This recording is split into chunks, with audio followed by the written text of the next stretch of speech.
नमस्कार शिक्षणप्रेमी मित्रांनो, मी डॉक्टर रमेश चौधरी. शिक्षण सखा या यूट्यूब चॅनलवर आपले हार्दिक स्वागत. महाराष्ट्र शासन शालेय शिक्षण व क्रीडा विभाग, राज्य शैक्षणिक संशोधन व प्रशिक्षण परिषद महाराष्ट्र पुणे यांचं महत्त्वपूर्ण पत्र आहे. हे पत्र काल रात्रीच उशिरा निर्गमित झालेलं आहे. सुधारित सूचनापत्र आहे. विषय आहे समग्र शिक्षा अंतर्गत नियतकालिक मूल्यांकन चाचणी म्हणजेच पॅट अंतर्गत 2025-26 करिता संकलित चाचणी 2 म्हणजेच पॅट 3च्या शाळा भेट आयोजनाबाबत.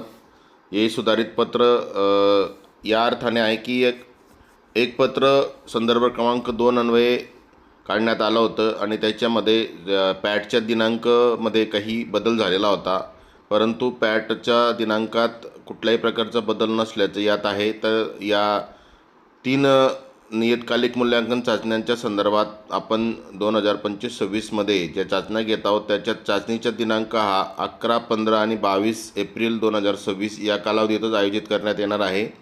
त्यामुळे यापूर्वी 16 तारखेचं चुकून एक पत्र आलं असेल तर ते पत्र रद्द समजण्यात यावं असे याच्यात म्हटलेलं आहे. या चाचणीचं वेळापत्रकही आपल्याला दिलेलं आहे की 11 तारखेला आपण प्रथम भाषा जे सर्व माध्यमाचे प्रथम भाषेचा पेपर असेल, 15 तारखेला गणिताचा पेपर असेल आणि 22 तारखेला इंग्रजी माध्यम वगळून सर्वांचा इंग्रजी विषयाचा पेपर असेल.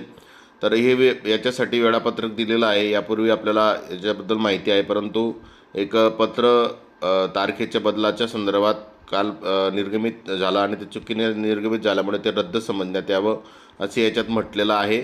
म्हणून आता ह्या परीक्षा आपल्या नियोजित दिनांकालाच म्हणजेच 11, 15 आणि 22 एप्रिल या 3 दिवशी पॅटच्या परीक्षा होणार आहेत. त्याच्यात बदल कुठल्याही प्रकारचा नाही.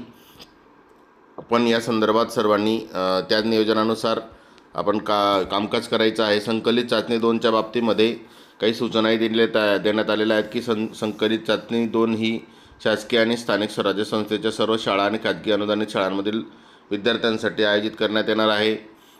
वेळेच्या बाबतीमध्ये याच्यात दिलेलं आहे की वेळापत्रकानुसार त्या दिवशी आपण चाचणी घेताना सकाळ सत्रामध्ये जर आपली शाळा असेल तर सकाळी 8 ते 11 या वेळेच्या दरम्यान आपल्याला ही चाचणी घ्यायची आहे आणि दुपारची सत्राची शाळा असेल तर 12 ते 3 याच्या दरम्यानमध्ये ती चाचणी घेणं अपेक्षित आहे. इयत्ता निहाय दिलेल्या वेळेनुसार आणि वेळापत्रकाप्रमाणेच चाचणी घेण्यात यावी. यात कोणताही बदल करण्यात येऊ नये. उपरोक्त चाचणी दिलेल्या दिवशीच पूर्ण होईल यासाठीचे नियोजन संबंधित सर्व मुख्याध्यापक आणि संस्थेने करणं अपेक्षित आहे. वरीलप्रमाणे आपल्या शाळांमध्ये ही चाचणी होईल का नाही या संदर्भात खात्री करणं संबंधित अधिकाऱ्यांनी या संदर्भात खात्री करावी. या संदर्भात भेटीचे नियोजनसुद्धा करण्यासंदर्भात सांगण्यात आलेलं आहे आणि प्रत्येक ठिकाणी अधिकारी पोहोचतील यासाठीची प्लॅनिंगसुद्धा जिल्हा स्तरावर प्राचार्य, जिल्हा शिक्षण प्रशिक्षण संस्था, शिक्षणाधिकारी प्राथमिक माध्यमिक यांच्या माध्यमातून होणार आहे.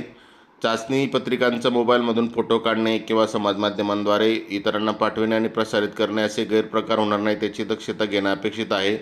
चाचणीची गोपनीयता ठेवणं आपल्याला सर्वांना काटेकोरपणे ठेवावे लागणार आहे. चाचणीच्या कालावधीमध्ये जिल्ह्यातील सर्व अधिकाऱ्यांच्या शाळाभेटीचं नियोजन एकत्रितरित्या केलं जाणार आहे आणि त्या संदर्भात शाळा स्तरावर अधिकारी आपल्याला शाळाभेटीसाठी येणार आहेत. जिल्हा स्तरावरून केलेले नियोजन आणि तालुका स्तरावर नियोजनसुद्धा करणं अपेक्षित आहे. याच्यात शिक्षण विस्तार अधिकारी, केंद्र प्रमुख यांच्याही शाळाभेटीचं नियोजन करणं अपेक्षित आहे. जास्त पटाच्या शाळांना वस्तुनिष्ठ चाचणी आणि पारदर्शकपणे व्हावी यासाठी दक्षता घेणं गरजेचं आहे. पर्यवेक्षी अधिकाऱ्यांनी शाळाभेटी करताना प्राधान्याने अधिक पट संख्या असणाऱ्या शाळांना भेटीनिश्चित नियोजन करणं अपेक्षित आहे. चाचणी कालावधीत राज्यातील 100% शाळाभेटी होतील यासाठी संबंधित जिल्ह्यातील प्राचार्य, जिल्हा शिक्षण प्रशिक्षण संस्था आणि शिक्षणाधिकारी प्राथमिक माध्यमिक आणि पर्यवेक्षी अधिकारी यांनी सर्वांनी दक्षता घेणं अपेक्षित आहे.